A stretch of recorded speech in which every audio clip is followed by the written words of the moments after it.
Каспий теңізінің тағы бір жағалауынан қырылған аққулар табылды. Жергілікті мамандар Қарақия ауданы Құрық ауылынан да 50-ге жуық киелі құстың өлексесін анықтады.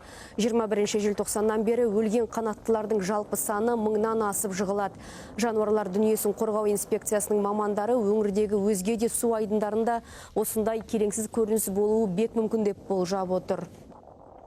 Құрық ауылының теңіз жағалауында табылып тұрған құстар соның бірі түсіп барғанда да сол теңіз жағалауында шығуы мүмкін. Басқа жерлерде де шығуы мүмкін. Егер ондай болатын болса, сол жергілікті атқарушы орган ветеринарларына хабарланып, сол тиісті орындарға ветеринар тараптарға сәйкес жойылу керек.